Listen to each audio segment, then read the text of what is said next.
Welcome to the land of ice, earmarks, and irony, where fiscal restraint gets lip service and the pork gets plated in six-figure chunks. Senator Lisa Murkowski has dropped a $345 million congressional wish list for Alaska's budget next year. And depending on your politics, she's either saving the state or completely selling it out. So let's not sugarcoat it, this is a ton of money. Murkowski's requests span across 10 different federal agencies and touch everything from tribal justice and climate resiliency to fringe video games? Yes, you heard that right. She's asking for $500,000 for an Alaska native civics video game. Because what's federal funding without a little gamification, right? Rural Alaska gets a hefty chunk, as it often does when Murkowski's at the wheel. We're talking about $1 million for the Alaska Native Women's Resource Center, $241,000 for an Inupiaq language program, and $500,000 so that Cook Inlet Tribal Council can print and distribute a 2024 child welfare report. Is that stuff important? Maybe. Are those amounts a little excessive? Probably. Nome, with a population of 3,600 people, is cashing in like it hit the Powerball, with over $77 million requested across a dozen projects. That's $21,000 per resident just in earmark requests alone. Not bad, Nome. But here's where the gloves come off.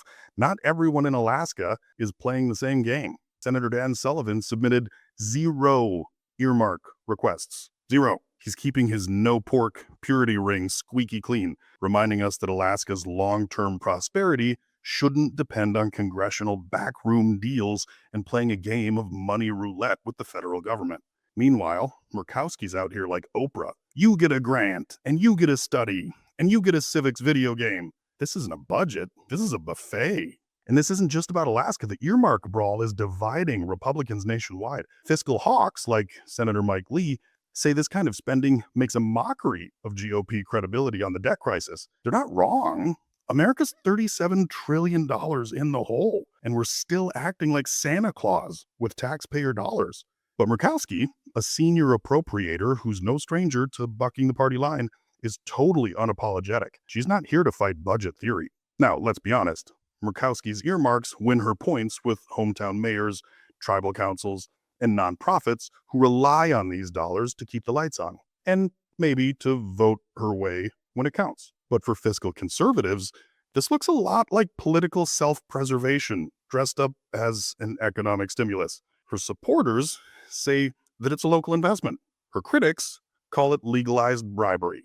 Both might be right. The $345 million request isn't whether this money helps Alaska. Of course it helps Alaska. It's how it's distributed, who's deciding, and whether we're building our capacity or our dependency. If Congress doesn't pass its funding bills by September 30th, this pork pie might not even make it out of the oven. But Murkowski's message is clear. In the time of Doge, she's still betting on good old-fashioned earmark politics to get things done. Is this pragmatic politics, or is this the last gasp of a bloated, unsustainable system? That depends on whether you see a $500,000 civics game as civic progress or malpractice. Either way, the pork is back, and Alaska's bringing home some bacon.